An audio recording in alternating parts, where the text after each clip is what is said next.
അല്ല, എനിക്ക് അയാളോട് നോ, ഞാൻ മാത്രം പത്രാധിപരോട് സംസാരിച്ചാൽ മതിയെന്നുള്ള ധാരണയിലാണ് നമ്മൾ ഇവിടെ വന്നത്. അതല്ല, പ്രിയക്ക് സംസാരിക്കണം നിർബന്ധമാണെങ്കിൽ സംസാരിച്ചു. ഞാൻ മടങ്ങിപ്പോയേക്കാം. അയ്യോ, ഒന്നും പറയണ്ട എന്റെ കുട്ടപ്പേട്ട. ഈ ഗസറ്റഡ് യക്ഷി ആദ്യം ഇറങ്ങുന്ന ആഴ്ച 50,000 കോപ്പി കൂട്ടി. ഇപ്പൊ ഇതാ 4-ാം അധ്യായം ഇറങ്ങുമ്പോ ആകെ ഇരിക്കപ്പുറത്തില്ലാതിരിക്കുക. നാനാ ഭാഗത്തുനിന്ന് ഏജന്റുമാരുടെ കത്തും കമ്പിയും കൊണ്ട് ആഫീസ് നിറഞ്ഞിരിക്കുക. കോപ്പി പോരാന്ന് പറഞ്ഞോണ്ട്. ഇങ്ങനെ പോയാ 10 ലക്ഷത്തിൽ നിൽക്കും തോന്നുന്നില്ല. ഒന്നാമത് കോട്ടപ്പുറത്തിന്റെ റേപ്പ് കേസാ ഇത്രയും ബഹളത്തിന് കാരണം. കർത്താവിന്റെ കൃപ എന്നല്ലാണ്ട് എന്താ പറയാ. ഞാൻ പിന്നെ വിളിക്കാൻ കുട്ടപ്പേട്ട. വാതിൽ തട്ടുന്നു, ഏജന്റുമാരായിരിക്കും. Yes, coming. Sir, advocate Nambiar വന്നിട്ടുണ്ട്. വരാൻ പറയേ. ആ, വരണം നമ്പ്യാർ, വരണം. ഇരിക്കണം. എന്താ ഇവിടെ കസേരയില്ലേ? ഉണ്ടല്ലോ, ഇരിക്കി.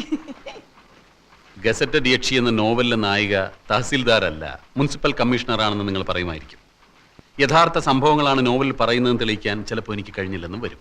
പക്ഷേ റേപ്പ് കേസിലെ പ്രതിയും നോവലിസ്റ്റും ഒരാളായതുകൊണ്ട് സാമാന്യ ബുദ്ധിയുള്ള ഏതൊരു ജഡ്ജിക്കും അദ്ദേഹത്തിൻ്റെതായ നിഗമനങ്ങളിലെത്താനും നിങ്ങളുടെ ഈ സ്ഥാപനം പൂട്ടിക്കാനുള്ള തീരുമാനങ്ങൾ എടുക്കാനും കഴിഞ്ഞെന്ന് വരും. ഞാൻ താങ്കളോട് പൂർണ്ണമായും യോജിക്കുന്നു. പക്ഷേ ഇത് ഇന്ത്യ മഹാരാജ്യമായതുകൊണ്ടും എന്റെ കയ്യിൽ ആവശ്യത്തിലേറെ പണമുള്ളത് കൊണ്ടും വേണ്ടി വന്നാൽ സുപ്രീം കോടതി വരെ പോകാമെന്ന വിശ്വാസമുള്ളത് കൊണ്ടും താങ്കളുടെ ഭീഷണി ഈ മാമച്ചനോട് വേണ്ട എന്ന് പറയാൻ ഞാൻ ആഗ്രഹിക്കുന്നു. നിങ്ങളുടെ ഈ പീറ നോവലിസ്റ്റ് ഉണ്ടല്ലോ, അയാൾ ഒരു റേപ്പ് കേസിൽ ജാമ്യത്തിൽ ഇറങ്ങിയ ആളാണെന്നും ഈ കേസിലെ സ്പെഷ്യൽ പ്രോസിക്യൂട്ടറായി ഞാൻ വിചാരിച്ചാൽ പലവിധ വകുപ്പുകളിലായി അയാൾ എത്ര വർഷം വേണമെങ്കിലും അകത്താക്കാൻ സാധിക്കുമെന്നും ഓർമ്മിക്കുന്നത് നന്നായിരിക്കും. ഓർമ്മയുണ്ടല്ലോ. ഈ നോവല് പ്രസിദ്ധീകരിച്ചില്ലെങ്കിലും നിങ്ങളും നിങ്ങളുടെ ആ അലബലാതി യക്ഷിയും അതിന് ശ്രമിക്കുമെന്നറിയാലോ. അപ്പോ എന്ത് പ്രത്യാഘാതവും നേരിടാൻ ഒരുക്കമാണെന്ന് അർത്ഥം. അതെ, ഒരു കോംപ്രമൈസും ഇല്ല. കോംപ്രമൈസ് ആയിരുന്നു ഉദ്ദേശമെങ്കിലും ഭീഷണിയുടെ ഭാഷ പുറത്തെടുത്ത എന്തിനാ? ഈ മാമച്ചൻ ഒരു പേടിത്തൂറിയാണെന്ന് വിചാരിച്ചു അല്ലേ? മീൻ കച്ചവടത്തിൽ തുടങ്ങിയതാ ഞാൻ എന്റെ ജീവിതം. പിന്നീട് റബ്ബർ എസ്റ്റേറ്റ് ആയി. റബ്ബറിന് വില കുറഞ്ഞപ്പോ ഞാൻ സാഹിത്യത്തിലേക്ക് കിടന്നു. ആ എന്നോടോ?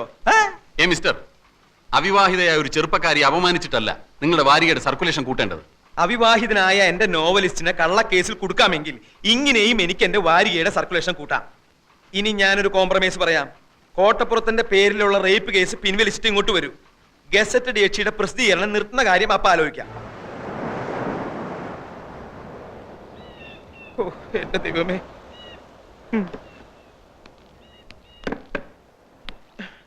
അതേ കിടപ്പ് തന്നെ. എഴുതാനുള്ള ഒരു നീക്കവും കാണുന്നില്ല. എന്നെ വേണമെങ്കിൽ ഒന്നുകൂടി തല്ലിക്കോ. എന്റെ സങ്കടം ഞാൻ പിന്നെ ആരോടാ പറയാ? എഴുന്നേൽക്ക, കുടിക്കുക, കെടുക്കുക, എഴുന്നേൽക്ക, കുടിക്കുക, കെടുക്കുക. സ്കോച്ച് വേണമെന്ന് പറഞ്ഞപ്പോ അതും വാങ്ങിച്ചു കൊടുത്തു. രൂപ എത്രയാ പൊടിച്ചത്? തഹസിൽദാർ സാറിന് അറിയോ? ഈ നാട്ടിൽ വേറെ എഴുത്തുകാരില്ലഞ്ഞിട്ടല്ല. MT വാസുദേവൻ നായരും മഞ്ചാടിക്ക് ഒരു നോവൽ എഴുതി തരാന്ന് പറഞ്ഞിട്ട്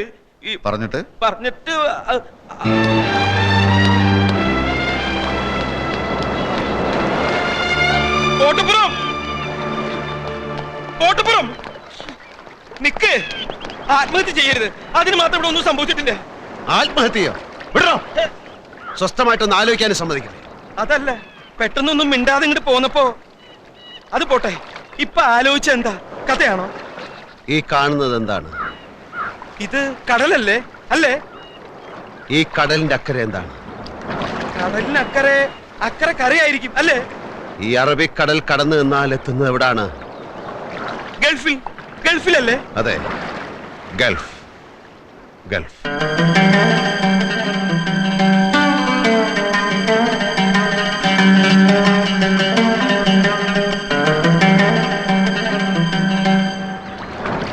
ഇനിയുള്ള കഥ ആരംഭിക്കുന്നത് ആ മണലാരണ്യങ്ങളിൽ നിന്നാണ്.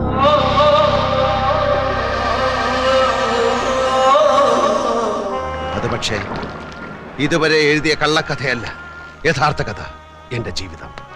ഇനി ഞാൻ എഴുതുന്നത് എന്റെ തന്നെ ജീവിത കഥയാണ്.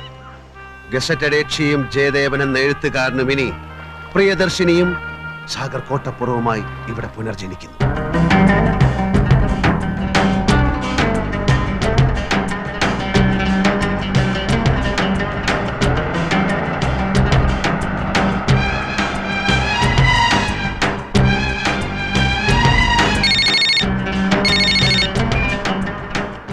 Hello, Vidyasagar here. പത്മിനി ചേച്ചി നല്ല ആളാ. ഇന്നലെ തന്നെ വിളിക്കാന്ന് പറഞ്ഞിട്ട്. അതുപോലെ കാര്യങ്ങൾ എവിടം വരെയായി? ഞാനും മോനേട്ടനും കൂടി പോയി കണ്ടു. നല്ല ഒതുക്കവും വിനയവും. വെളുത്ത് മെലിഞ്ഞ് നല്ല ഭംഗിയുള്ള ചിരിയും. ഒറ്റ നോട്ടത്തിൽ തന്നെ എനിക്ക് മോഹനേട്ടനും കുട്ടിയെ നന്നായി ബോധിച്ചു. മോഹനേട്ടന്റെ കാര്യം വിടൂ. പത്മിനി ചേച്ചിക്ക് ഇഷ്ടപ്പെട്ടല്ലോ, അത് മതി.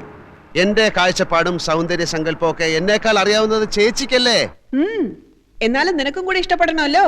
പറ്റുമെങ്കിൽ ഒരു 3-4 ദിവസത്തേക്ക് വന്നിട്ട് പോയിക്കൂടെ നിനക്ക്? ഇപ്പൊ വന്നാ കല്യാണത്തിന് വരാൻ അറബാബ് ലീവ് തരില്ല. അപ്പൊ പിന്നെ ഒരു താലി പാഴ്സൽ അയച്ച് തരേണ്ടി വരും ഞാൻ. ഒക്കെ ചേച്ചിയും മോഹനേട്ടനും കൂടെ അങ്ങോട്ട് തീരുമാനിച്ചാ മതി. ഏതായാലും കുട്ടിയുടെ ഫോട്ടോ ഞാൻ കൊടുത്തയച്ചിട്ടുണ്ട്. എപ്പോ കൊടുത്തയച്ചു? ആരുടെ കൊടുത്തയച്ചു? എന്ന് കൊടുത്തയച്ചു? ഓ, കിടന്ന് ചാടാതെ. നിന്റെ കൂട്ടുകാരൻ സൈനുദ്ദീന്റെ സിസ്റ്റർ സോണിയ അല്ലേ? അവളും ഹസ്ബൻഡും കൂടി യാത്ര പറയാൻ വന്നിരുന്നു മെനിഞ്ഞാന്ന് രാത്രിയില്. കയ്യോട് കൊടുത്തയച്ചിട്ടുണ്ട്. ഫോട്ടോ ഇപ്പൊ സൈനുദ്ദീന്റെ കൈ കിട്ടിക്കാണല്ലോ. അവൻ പറഞ്ഞില്ലേ? അവൻ പറഞ്ഞില്ല. കള്ള നമുക്ക് മറന്നു കാണും. ഞാൻ പിന്നെ വിളിക്കാം. ഇവിടെ പെട്ടെന്ന് കുറച്ച് ഭയങ്കര തിരക്കിലായിപ്പോയി.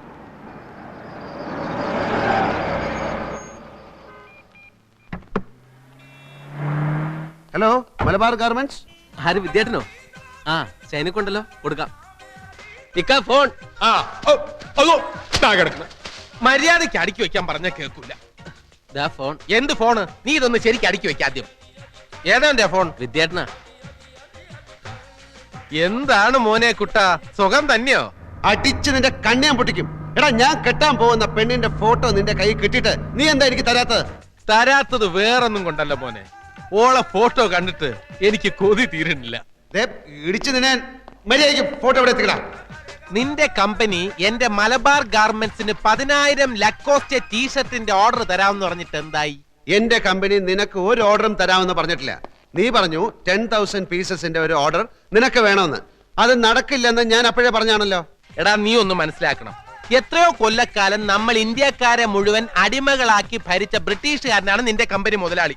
എന്നോടുള്ളതിനേക്കാൾ ആത്മാർത്ഥയൊന്നും അവനോട് കാണിക്കണ്ട. പണ്ട് നമ്മളെ അവൻ ചൂഷണം ചെയ്തു, ഇന്ന് നമ്മൾ അവനെ ചൂഷണം ചെയ്യണം.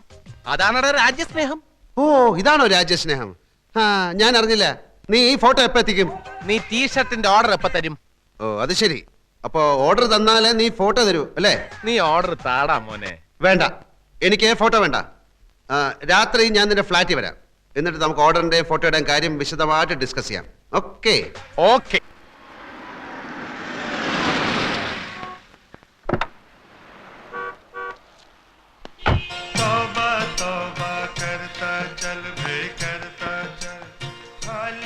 എന്റെ അല്ലോ, രാത്രി ഫ്ലാറ്റിൽ വരാമെന്ന് ഞാൻ പറഞ്ഞില്ലായിരുന്നെങ്കിലേ നിന്നെ ഇപ്പൊ ഇങ്ങനെ കൈയോടെ പിടികൂടാൻ സാധിക്കില്ലായിരുന്നു. ടീഷർട്ടിന്റെ ഓർഡർ തന്നാലേ നീ ഫോട്ടോ തരൂ അല്ലേ? ഓർഡർ തന്നാലേ ഫോട്ടോ തരുമെന്ന് ഞാൻ പറഞ്ഞിട്ടില്ല. ഓർഡർ തന്നൂടേന്ന് അപേക്ഷിച്ചു, അത്രേ ഉള്ളൂ. അല്ല, ഭാവി ഭാര്യയുടെ ഫോട്ടോ കാണാനുള്ള എന്റെ അഭിനിവേശത്തെ നീ ബ്ലാക്ക്മെയിൽ ചെയ്യാൻ ശ്രമിച്ചു. എടുക്കടാ ഫോട്ടോ. അല്ലെങ്കിൽ നിന്റെ പെണ്ണിന്റെ ഫോട്ടോ എനിക്കെന്തിനാ?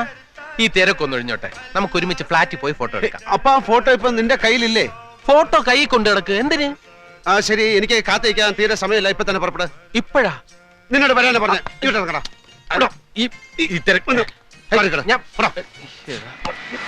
ഫോട്ടോ ഒക്കെ എടുത്തു തരാം. നീ ആദ്യം ഈ കൈ ഒന്ന് വിട്. വേണ്ട, വേല കയ്യിലിരിക്കുന്നാലേ.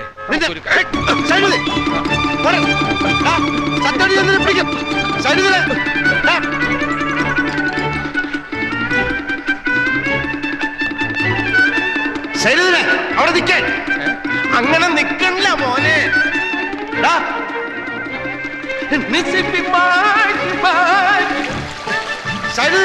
ഇങ്ങോട്ട് ഇറങ്ങി വരാൻ.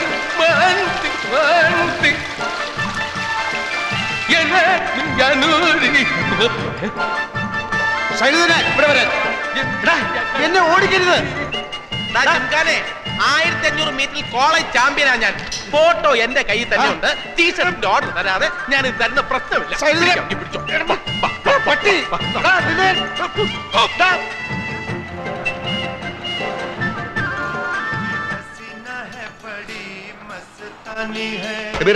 സൈനുദ്ദീൻ ഇങ്ങോട്ട് വന്നാ?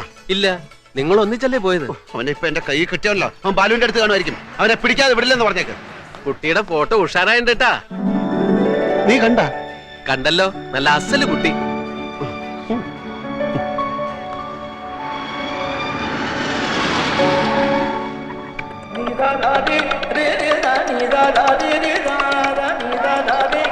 ബാലു, ബാലു. സൈനുദ്ദീൻ ഇങ്ങോട്ട് വന്നോ? കടലില്ലേ? ഇല്ല. എങ്കിൽ ചിലപ്പോ ജെയിംസിന്റെ അടുത്താണ്. ശരി, ആ സാഗർ കുട്ടിയുടെ ഫോട്ടോ ഉണ്ടോ കേട്ടോ കലക്കിയിട്ടുണ്ട്.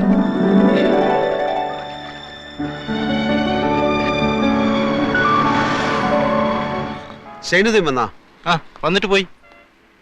സൈനിക ഫോട്ടോ കാണിച്ചിട്ടോ, കുട്ടി നന്നായിട്ടുണ്ട്. അവനെ എന്ത് ചെയ്യും?